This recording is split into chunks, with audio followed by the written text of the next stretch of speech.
Awesome. I don't know why I do all this dancing thing. That's okay. 'Cause energy, get the energy out. It's positive. Yes, a very opposite to pretty much how I'm feeling, which is I want to go back to bed. Can we just shut everything down and I can just shut the world down and go and sleep? Yeah. Oh, so nice. Even 20 minutes, even Yes. 20-minute power nap, just nothing, just sleep. Do you know I don't allow myself that? And No, I'm using that phrase because it's literally me not allowing myself to sleep. I can be so out of it during the day and say to myself, okay, you've got half an hour, just close your eyes. It's almost like I'm trying to soothe a baby that is overexhausted. You know, when they get to that point where nothing you're doing, and yep, they're not even self-soothing at that point. And I'm a grown woman and I'm sitting there, I'm saying to myself, are you kidding me? Like, are you kidding me? What is it that is telling you that it's not okay to close your eyes and take a nap? right. And it's your half an hour. Yeah. You're your own boss. So you can schedule half an hour meditation, nap, rest, recovery in your day anytime you want.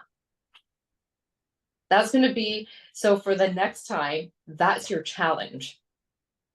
Once a week on one of your half an hour breaks or whatever, for 10 to 15 minutes, close your eyes, whether there's meditation going on behind you or it's just you, set a timer and try to just close your eyes for 15 minutes. I'm gonna try that. I'm gonna try. And you can skip. If not, there's no try. So I'm going to do that and we'll talk about what that looks like when we meet up in 2 weeks. And then journal about how it felt, because that's the important, right? How do you feel when you do that? What type of emotions come up?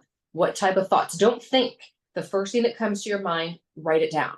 And it could be like sentences that don't make sense, but it's okay because when you look at it, it will eventually make sense to you, right? So, like, if I sit down, I immediately get thoughts of, okay, you can't sit for too long. This needs to be done. This needs to be done. This needs to be done. So then you know that next time you need to almost just make your mind blank. And if a thought comes in, honor it and throw it back out. Nope, not right now. This is not time for that. And Mhm. truly rest for that 15 minutes and see what happens. Thank you. I'm definitely going to do that. I actually like that.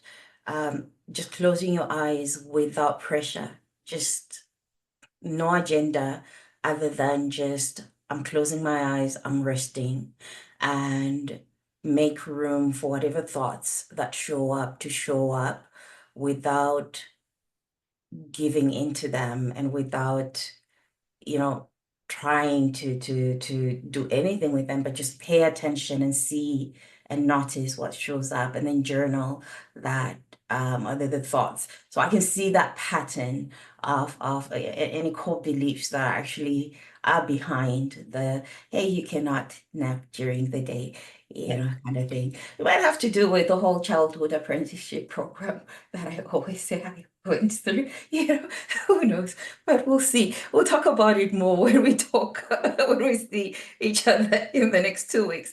I'm curious to hear about you, Chris. How have you been since our first talk?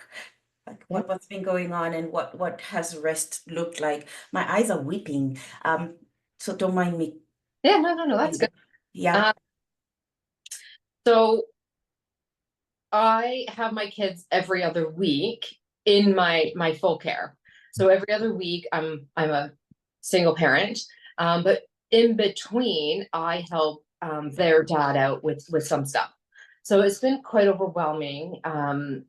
My oldest, so Alex has basketball 4 times a week, so he needs to get there. He has a job. He's in grade 11, so it's a busy time for him. Um, so when they came back to my house last Monday, I had taken a rest week from the gym. So I was thinking this is fantastic. So when they're at school, I'm going to do yoga, I'm going to meditate, I'm going to nature walk. and then I can pick them up and start all the running in the late afternoon. But while they're at school, it's me time.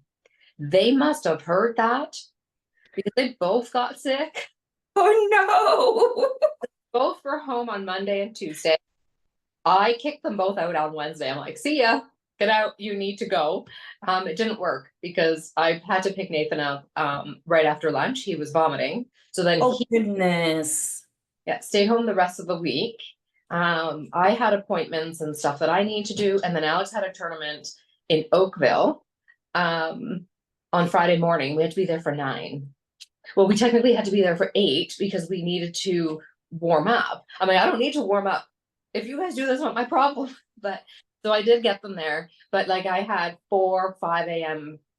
Mornings. And so there went my whole rest week. Mhm. I did stretching one day. And other than that, I basically ran around. And so when I did sit down, I don't want to call it guilt because I think that's one step too far, but it was almost this feeling of I shouldn't be sitting down. I should be doing stuff. I shouldn't be resting like this. Now that thought at 6:30, 7 o'clock goes away. And then I allow myself to sit down as long as everything is done. So it's a very interesting intersect of thoughts for me. I can run around all day.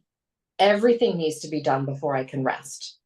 Like I need to tick off all those boxes. And even my rest is not rest because I'm usually doing laundry or making sure, the dishes are done or the kids' lunches are done or fed, but it's like active rest, but there is no rest. Like my body does not shut down ever. And so I was trying to figure out where did that come from? And I mean, it's been for a very long time, Mhm. but especially working in child welfare, there was always a task to do. So if you stopped for a minute or you like had an hour that was like calm, and I don't know how else to call it, but calm, in your mind, you knew that you were missing something and something was not going to go right. So you were constantly busy because there's so many deadlines, due dates, ministry standards needed to be met. So I don't know if it comes from that, if it comes from the overachieving, the perfectionist, if it comes from feelings of shame and guilt and resentment and regret that I've had in my life, but it's almost like a punishment that Yeah. you can't rest. You're not allowed. You had said that too, right? You don't allow yourself. So it's not allowed, but then it's trying to figure out where is that core belief stemming from?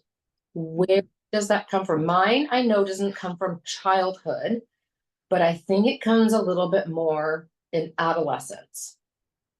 Mhm. Because I remember resting and having no issue in making a hot chocolate and a bowl of popcorn and watching The Sound of Music, which was an hour movie, right? Or whatever. It's like a ridiculously long movie. Or reading a full book on a Saturday or Sunday after. Like I remember this being okay. My mom read, my dad had his things. So I know that it wasn't before I was 10. And then we made a move. So I don't know. I don't know, but I think it's slowly killing me. Like, right? Like it's impacting It's everything. yeah. It's so hard, Chris. It really is. Oh, first, are the boys doing well now? Are they okay? Well, they went to their dad's on Sunday and well, off to school. And I'm like, oh, but yes, thankfully by Saturday. So Friday, like there was no point for Nate to go to school. He was still not feeling well or looking the greatest in the morning. But by the evening, he was okay. So thankfully on the weekend, because we still had games on Saturday. So thankfully everything kind of worked out and they're feeling a lot better now. And Alex is off to prom tonight. So Prom. Oh my yeah. goodness. Listen, even as you're talking, and I'm gonna go back and circle back to just a thought that is popping in my head. Um, those, like I've said this so many times because a couple of years ago I did EMDR training, and it was EMDR in color, and it was offered in the US. And it was so amazing because it spoke to identity-based trauma. So you go onto a Zoom where there are 60, 70, 80 participants, and you're not a minority, like you're not minoritized in that space. Mhm. So one of the instructors, her name is Desiree Dixon. I'm pretty sure I'm saying that wrong somewhere. Who knows? Um, she then followed up with training on identity-based trauma. And what she said has always resonated with me. And what she said was, we are all born into societal narratives that we had nothing to do with creating. None of us created the world that we're living in. We're born into it. And then society's job is to literally conform us to those societal narratives and put us in these boxes. Oh, you're born a girl, pink, pink, pink. Oi, born a boy, blue, blue, blue. And girls play with the girly things, and boys, and I know the world is changing now, which is really, really good. Um, so then when you look at race as a social construct, gender as like all of that stuff that literally then are part of these narratives, when you're born in Oakville versus being born on Jane and Finch, and the narratives that we have, even when you're coming through our doors and you give us that address, when you're short versus tall, when you're blonde versus red hair, like all of those things, they and societal narratives that we're constantly being pushed into. And then we ourselves develop our own autobiographical narrative of who we are. And that is always in constant conflict with society saying, no, this is where you're supposed to go. And I'm saying, but no, no, this is not who I am. I don't identify as, and this is not where I want to go. This is not what my calling is. But most of us end up somewhat conforming. We find these spaces that we find ourselves kind of just going with the flow and becoming status quo. And I'm wondering if that is not like the whole rest deficit piece is not steeped in the foundation of who we are as a people, it, especially in North America where we are at right now, where work is literally how you're valued as a person, your ability to go and work. We're taught and we teach our children. Like right now, you've got, Nate and Alex that are so busy. If you're telling me he's playing basketball, he's working, he's in school, how, like, where is he making time for rest? Yes, he goes and he hangs out with friends, but as he's hanging out with friends, maybe there's some social rest aspect going on there. But when we look at the seven pillars of rest, where are the deficits there? And he is being taught that this is how you're supposed to be. This is how work, your world is supposed to be. You're supposed to be working, working, working, working, working. And then we start asking them questions, so what are you going to do when you're grown up? What are you doing after school? Are you going to university? What career are you going into? So automatically their brain has to start worrying about things like that, even though most of them are not fully developed yet to actually really understand the world that they're living in. So that conflict that we constantly, navigate, it creates, that trauma that lives in our bodies as well, that we're not even aware of half the time, where we're constantly, starting we sometimes start having these aches and pains in our bodies, and we're tired and exhausted and we don't know why, and things like that, because our brain has not been taught to stop thinking. It has not been told that it's okay to not know what tomorrow is going to look like. Um, that you have to really focus on today. You know, our children in school are not having classes where they taught to not be in the doing mode. Because really, if you're looking at DBT, that's literally what I'm hearing you talking about. Doing mode, not the being mode, not being fully present in the here and now. And none of us really know how to do that because we live in a world that is a doing world.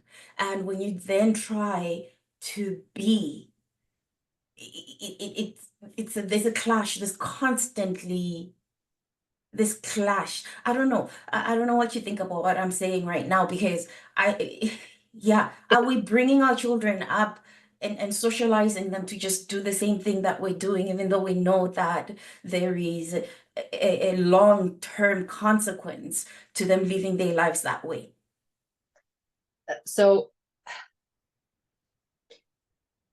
there have been many times, like I have said, especially to Alex, because Nathan, he has rest down pat. You don't worry. He comes home from school and he's like, I'm checked out. I had to be on all day. My battery is zero.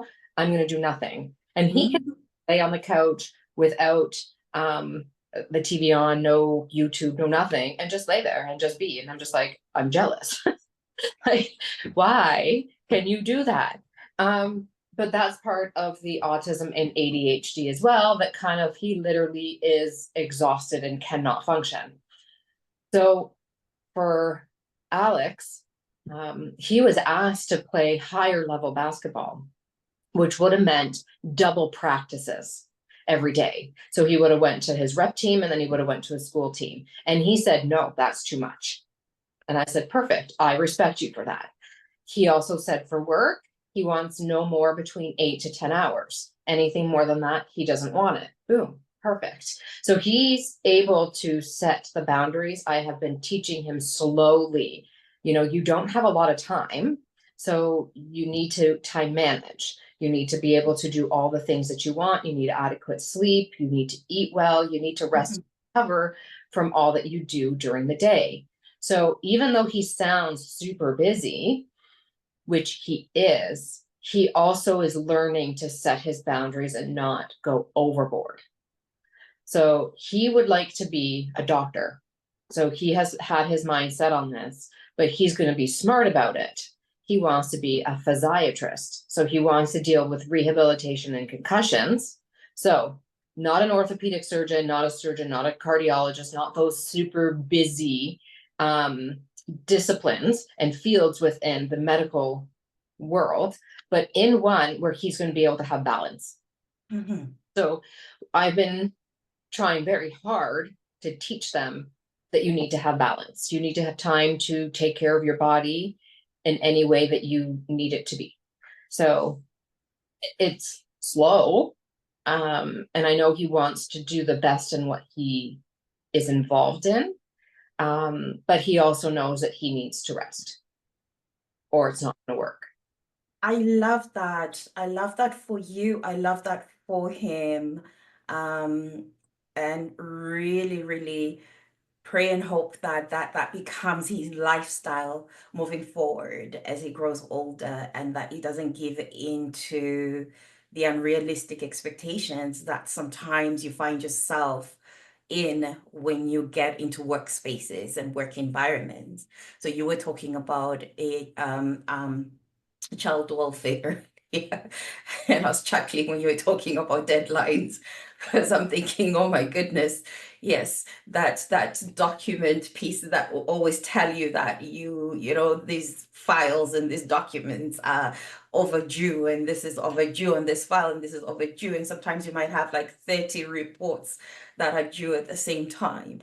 But that's not the only work that you're doing. Then you've got the families that you're supporting where there's always that, please don't get hurt. Please let not, let nothing happen. Please let nothing happen. Please let nothing happen. And I don't remember if you recall how I had an incident happen on one of my in one of my families. I was still quite new to child welfare. And that required me, because this child was taken to Toronto, and it required me to drive to Toronto. Uh, And yeah, yeah. and the stress, because I was not very confident about driving in Toronto at all, or about even going to the highway. So that was my first experience of driving in Toronto. And I remember literally the anxiety that showed up the first day I had to drive out. Chris, I would exit the highway and like go on Brock and then exit, sorry, on Brand Street, and then exit on Walker Lake, and then go back again, and then just exit. And I was, because I would be on the road and like literally hyperventilating and going, oh my goodness, this is happening. I'm doing this and I'm doing this. And then, okay, it's all right. Give yourself permission to just get out, and I'll get out and then go back in. And that's how I drove all the way to Toronto. And I was crying part of the way as well, because it's just like so overwhelming. And then there's a part of me who's saying, I don't want to do this.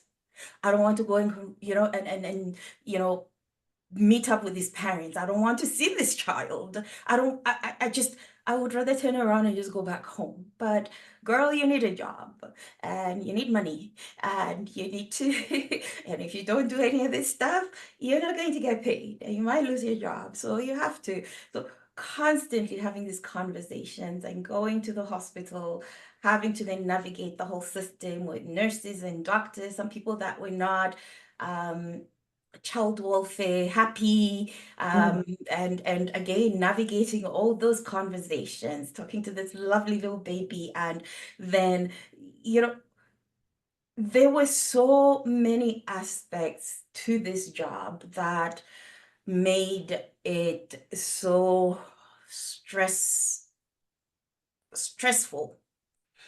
and then It's for more stressful, right? Like I know you're like stressful does not describe what it is to do that job. But for a lack of a better term, and like overwhelming, overstimulating, like none of that, unless you're in the job, will you know what stressful means.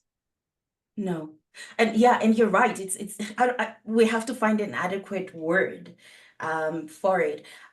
Facebook has been so kind as to, how it goes. Oh, this is a memory for 14 years ago.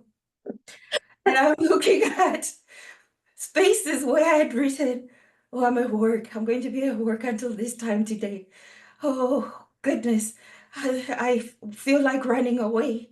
I'm just so overwhelmed. And oh, stress at work means laryngitis and bronchitis. Welcome to having no voice. And I suppose this is where the cat allergy started. And I wasn't even aware of the fact that this was some of the dynamic that was going on. But I was looking and going, what was I posting about? Why was I posting this stuff? And when I look back, it was a lot. And I am grateful for people where child welfare is their calling, because I believe that's what it has to be. It has to be a calling in order for you to be sitting and working in that environment for 30 somewhat years. Um, because it's not like it wasn't for me. It wasn't for me. It broke something in me. Um, and maybe it might be that part again that we were talking about, the perfectionism, and again, living with anxiety and wanting to have some modicum of control in Yeah, areas that we did not have control over. yeah, yeah, and I mean, really, if you think about it, to be an overachiever and a perfectionist working in child welfare, they want those type of people because your documents will be done. Everything, Mhm. all the boxes will be checked every month on time or early. And so that was the type of worker I was. Everything was done. It didn't matter. to what harm it brought to me or my family. Um, Mhm. it was done on time, well, never got any documents sent, well, rarely got documents sent back. I had the same supervisor for a very long period of time, so I learned very quickly how to write, um, and what he was looking for. So it was simple for me to do that. I sometimes saw family twice a month, right? So when you're holding 25 files and half of them are split families and you have to see mom and dad, that's a lot of work. Mhm. A lot of work. Um, but yes, at some point, it's early on, something inside you breaks. And I think we, maybe me for sure, could definitely keep going because there was a level of disassociation. I didn't think, I didn't feel, I did. And so I went into another role in a hospital and I was still connected to child welfare. Yeah. So the child welfare is never out of me. It's always a part of the work that I was doing. Um, and the child welfare agency that I was connected with was incredibly grateful that they had someone they could talk to, like use their language and lingo, and had nothing to worry about. I knew what they were looking for. So that child welfare piece never left. And so the burnout just continued. Like the fire just kept burning. So I was hoping that changing roles might allow me the time to rest and recover from the trauma and the burnout from child welfare. But no, and then we threw COVID on top of that, and that's a whole other nightmare in the hospital system. That was another nightmare few years. Because even though it was done on the outside world, the inside world, it was no bueno. Like it was awful. It like, and I just keep telling people, just picture you're at work on a Friday, March 13th. It's bustling. It's people everywhere. The gift shops are open. People are in the gift shops. The lineups to Tim Hortons were long and people were all over the place.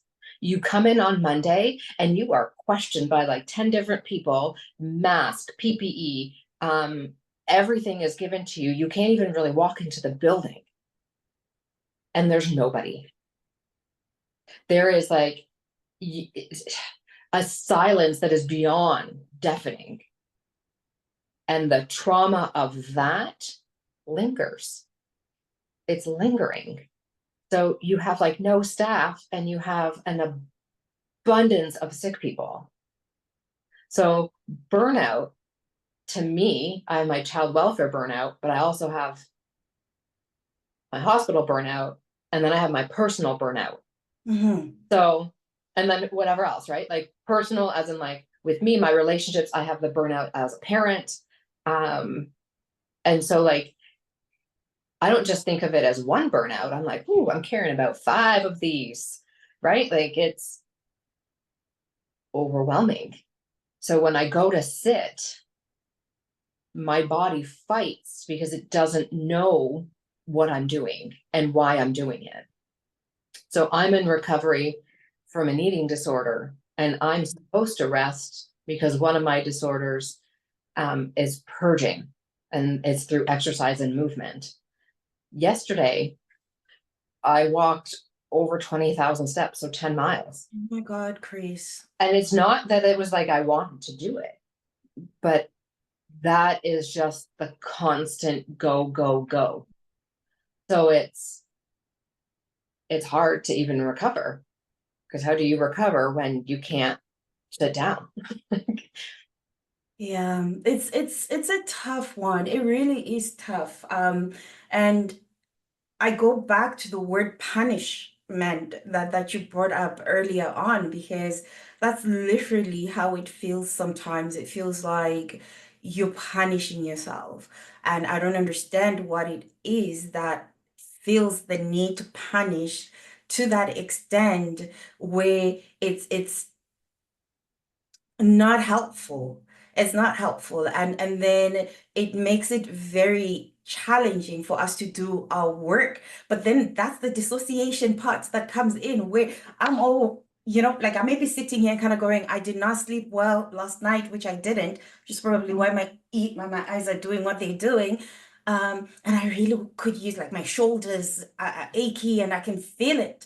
I feel like I need to rest and I understand why. I had a student post a presentation at school yesterday, and I was, from the creation of the poster, which you're doing whilst you're working, and again, wanting the high achievement piece. I'm not going to produce something that I can look at and kind of go, what was I thinking? I have to make sure that it's presentable. So there's constant that thing that was going on. And for me, November became busy because I had that school piece. And then 2 weekends ago, I had this impact of race and culture assessment training that I said yes to. And it required me to be at this place 8:30, but classes started at 8:30 a.m. on Saturday and Sunday, finished at 5:30 p.m. And now Oh, we're living in winter where, by 3, 4 p.m. it's dark outside and it just compounds things. So then you go into a week where you still have to be working, and now it's come to yesterday, I had to go again in the afternoon after starting my day off with, work, went into this space and stood there with my poster and talked to people and smiled whilst wearing my mask and just smiled and stood there for hours and got to a point where I was saying, I'm done. yeah. I'm really, really, truly done. I don't want to see people. I don't want to talk to people. I need to be out of here. And then I was wearing a surgical mask, which is not very helpful in terms of the allergy, because we're in a room that was carpeted as well. Oh, So it was just like, by the time I left, I was so grateful because my car, like the parking was like, oh, your parking is expiring soon.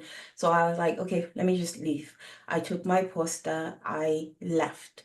Oh, and had the gift of a ticket sitting and waiting for me because apparently my car is big and I parked in a place where it was supposed to be small cars parking. But that's another story for another time. so Um, I yes. just, here's the salt and pepper on top. And there's a ticket. Yes, yes. So I recognized by the time I was driving home that I was starting to feel the way I feel when my body has been exposed. So I just got home and Sean was like, Mom, how was it? I'm like, don't talk to me. I feel sick. So I went and took a shower, I changed my clothing, and I sat down and just I was quiet. I needed to be quiet. I just needed that sensory rest, and that helped to a point. But it's like it's pretty much similar to what you said, where these things are compounded. It just builds on each other. So here I am sitting this morning and I'm kind of going, yes, I know I am, in a rest deficit. And as you said, it's not just a rest deficit in terms of just your um work life or school life, or it's personal because there's also stuff going on. There's constant things happening in terms of our lives because life happens, but we only have 24 hours in a day. We haven't figured our way to stretch it to make it into 36 or 48 hours. And the sad thing is, even if it's stretched out like that, most of us would still find ways to fill it up with the busyness because there's something internally that says you have to keep doing, you have to keep doing. And then you're talking about, your eating disorder, and which is purging. Mine is the opposite of that, which has seen me literally gain so much over the past few years as and then you start sitting and kind of looking at yourself and going, but this is not who I am. This is how do I manage? How do I navigate this? And the lovely thing is when it comes to then talking and being present and holding the space for those whom we serve, it's almost like there's a switch that switches off and you're there and you're fully present and you do what you're supposed to be doing and you're there. And it's only after that is done that you kind of go, Mhm. I have nothing left to give. Yes. And in the end, our families suffer for that. I can Yes. exactly that is that I would have like meltdowns, just for a lack of a better word, but like you're completely overwhelmed, crying, to that point where like the burnout, like you're literally on fire, crying and whatever. And like 5 minutes later, boom, done in a room supporting family. And I was like, how do you do that? And I'm like, just throw a mask on and go. So at the height of the eating disorder, I was still working. Wow. So, and I was working overtime all the time, anytime, because I didn't have um, time off, but I had medical appointments. So, like, I would work an hour or two overtime or throughout my lunch, or well, I didn't eat anyway, so it didn't matter because one diagnosis is anorexia. Um, so I didn't really eat, or I ate while I was charting. So never did I stop, Mhm. but that was my coping mechanism. So again, it was okay, right? Like that was okay. That's your coping mechanism. But even the eating disorder, everyone was okay with because it was a coping mechanism for trauma. And right, like, yeah. And but that's just, but if I was doing meth, then it's no good. And then it's not good. So there You are, yeah, like I was sitting within the societal, I guess, definition of okay. This is an okay coping mechanism. It's not great, but it's okay. We normalize it because it's the accepted way Yeah. of maladaptive behaviors. Unless it becomes so visible now that people are seeing it, then it becomes a problem. But you know, how many television programs do we watch where perhaps you've got lawyers and the end of their work day and they're drinking alcohol in the office? Or Grey's Anatomy, they go to the bar across the street, or they're eating, or they like it's normalized. It's just looked at as, yeah, this is what we do. And then we don't talk about it. And there are plenty of us in the workspace that are not thriving, that are in constant crisis management mode or crisis survival mode. And because it's the foundation that makes our profession and our work. It's just normalized. It's accepted as is. You're told, well, yeah, no, that's what you're going to have to expect. I mean, you're coming into this job, it's high paced, it's intense, it's you have to be able to work in an environment that requires you to be go, go, go, go, go, go. How many of us have sat in interviews where we've been asked, our ability to function in a chaotic environment, and we've gone, yes, I am Yes, really able to do that. I'm capable of, and we just, I thrive in it, I right? Like, thrive. That's my strength. yeah, that's yes, yes, yeah. Working through burnout is my strength. Yeah. And it, Creating it and adding more to it is my strength. Like, seriously? So what would we like to say or to tell, those that are considering social work, those who are considering or who are at the early stages of the social work journey and might be in child welfare, might be in any other spaces, because you were talking about you transitioned into hospital. I transitioned into employee assistance counseling and moved provinces. And that became like another experience too, because that is my first um, ever experience of being targeted, bullied, and harassed at work. I had never experienced something like that before. And it was so surreal because I'm sitting there and I'm going like, this is me. You know me. I speak, like, I am me, you know? And yet I'm in this space where I'm looking at these women and I'm going, how, how is this okay? How is this okay? How do you justify behaving this way? And I keep to myself. I like my own company. I'm good with that. And when I meet people that I click with, like you and it's easier because we have shared values and we can connect, on a very different level. But if our connection is about me sitting with you and us gossiping about people or talking about other people, putting people down, I don't want any of that. So when you look at our work environments, every place that you have human beings will always bring with it its own challenges, its own nuances.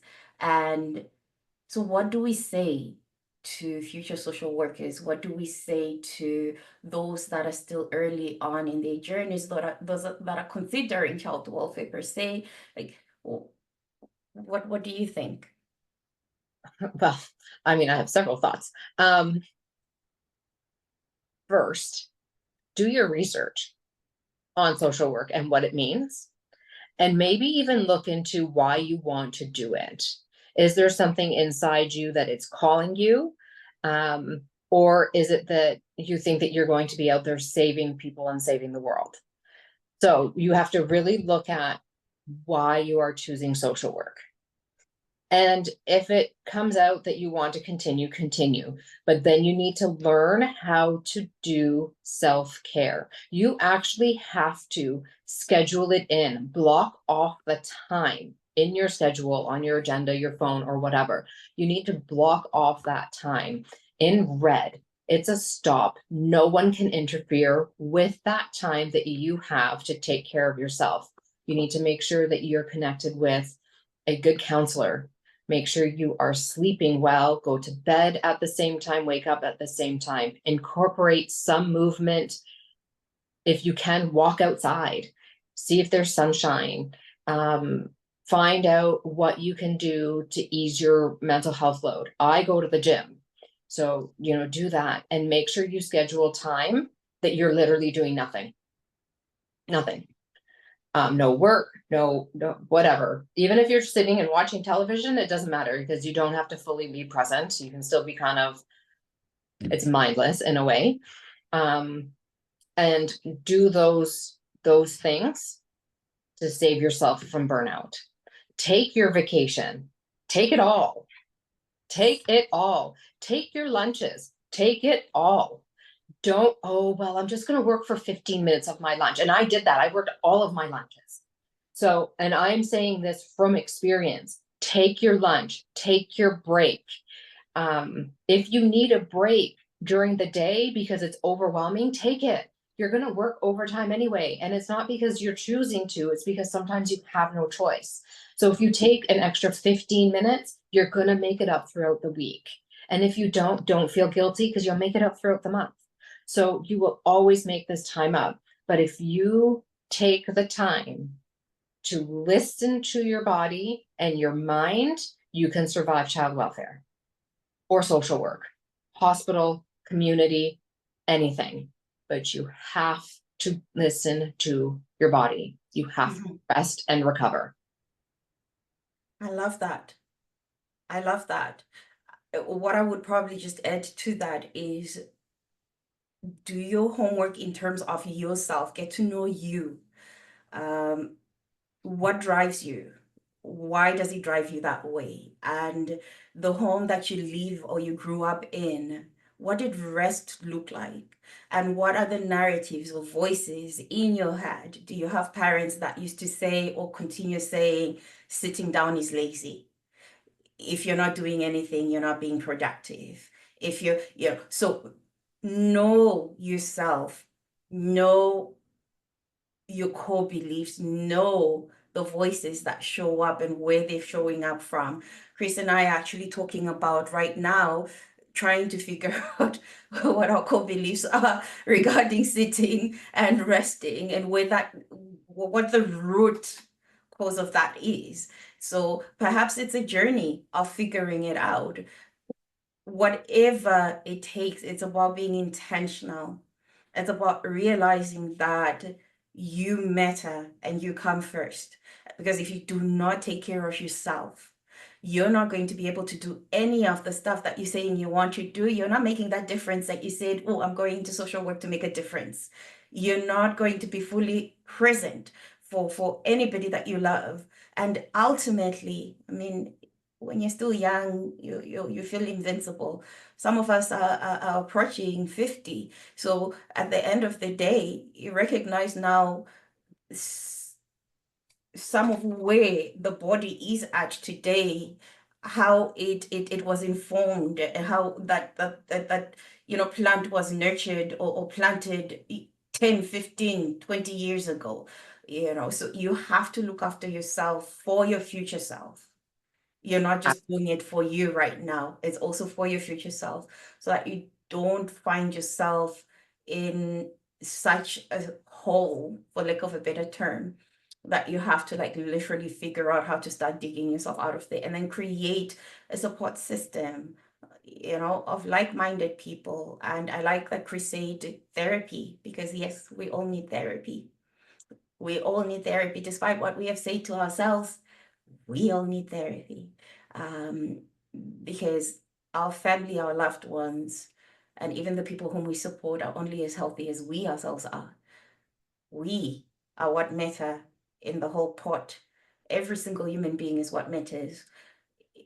So we have to make sure that we take care of ourselves in order for us to be able to then hold the space for others. I agree. Okay, so we'll end on that, and I look forward to continuing our conversation, our very raw conversation, in the next 2 weeks. And I would have done my homework. I don't know what homework to give you. I won't give you any. I'll do the exact same because I don't do it. So that'll be the homework, is that at least, Awesome. Yeah, well, so let's do it together. so that we schedule in time where no devices, maybe music, because I find like I can listen to music and close my eyes and completely just get lost in it. So soft music playing or no music playing or meditation and just be. And Yeah. then journal afterwards what thoughts were running through your head, if any, Yes. and how you felt. That is the challenge. All right, my dear. We All right. shall talk next week. Oh, in 2 weeks. Sounds good. Good.